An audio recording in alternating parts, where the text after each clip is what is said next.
فانا شايف محمد الشيبي عليه حمله منذ مباراه الاهلي وبيراميدز اللي فاز فيها النادي الاهلي 1-0، حمله ممنهجه، وكأن الحمله تريد الانتقام من محمد الشيبي.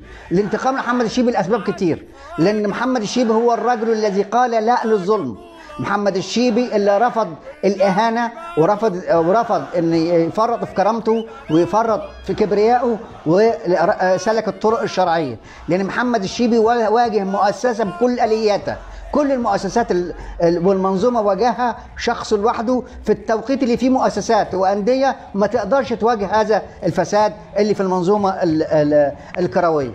فمحمد الشيبي بيتعرض لحمله اعلاميه من اعلام مضلل واعلام مدلس، بيتعرض لهجوم من بعض الناس على محمد الشيبي ان هو كانه ارتكب جريمه شنعاء.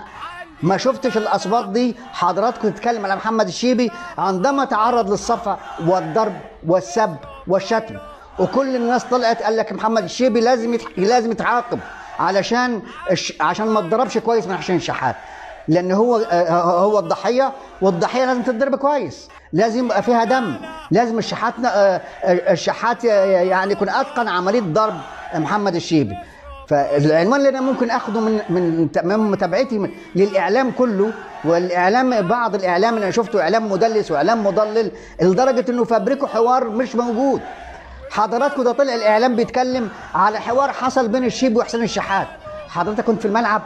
انت سمعت وانت موجود في الملعب ان هذا الحوار حصل بين الشحات ومحمد الشيبي، ولا سمعت من طرف واحد؟ يعني اللي طالع واحد بيتكلم بيقول لك اصل محمد الشيبي قال الشحات هبطلك كوره. حضرتك سمعت؟ انت لازم تبقى، والا لو ما سمعتش يبقى شاهد زور. حضرتك ما سمعتش. طب مين اللي قال لك؟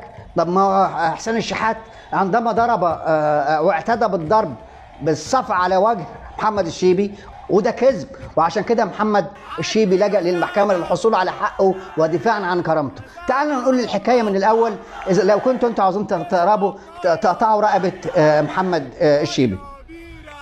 محمد الشيبي في يوم 5/5 تعرض للضرب والاعتداء من 3 لعيبة من النادي الأهلي في السوبر في الإمارات في الشوط الإضافي الأول من بعض لعيبة النادي الأهلي. هقولهم بالاسم: واحد علي معلول، محمد الشناوي، احسان الشحات. ماذا فعل اتحاد كره؟ لا شيء. اتحاد كره استاذ جمال علام رجع في نفس طياره الاهلي، ما فيش قرار. يعني الحاج عمرو حسين ما خدش قرار، ما حدش عاقب لعيبه النادي الاهلي علي معلول ومحمد الشناوي واحسان الشحات اللي اعتدوا. هيقول لي اصل هو استفزهم. طب بس ده اعتداء بالضرب.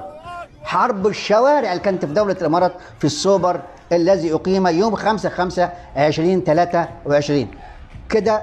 محمد الشيبي تعرض للضرب، لكن لا لجنه سباقات اتحركت ولا لجنه انضباط اتحركت ولا اتحاد كوره، والاستاذ جمال علام قال لك اللعيبه حبايب. خلاص انتهى الامر عن كده. تعالوا يوم 24/7 محمد الشيبي موجود على دكه البدلاء. في نهايه المباراه راح له حسين الشحات على دكه البدلاء، جابه من قفاه كده واعتدى عليه وضرب وصفع على وشه وسبه وشتم. مش عاوز اقول السباب لان ده يعني اخلاقنا ما تقولش هذا السباب، لان احنا عندنا روح رياضيه. اللي تعرض للسب والشتم، ايه عمل ايه اتحاد كره القدم؟ ولا حاجه. كل اللي عمله اتحاد كره ايقاف مباراتين. ده حضرتك عمرو زكي بالشفايف خد 8 مباريات. حضرتك شيكابالا خد 8 شهور.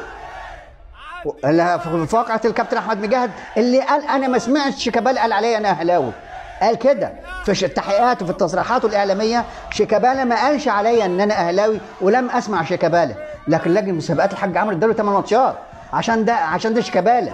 لكن احسان الشحات ممنوع الاقتراب او التصوير، ما حدش عاقبه. فشاف محمد الشيبي ان كرامته اتهانت وكبرياءه اتجرح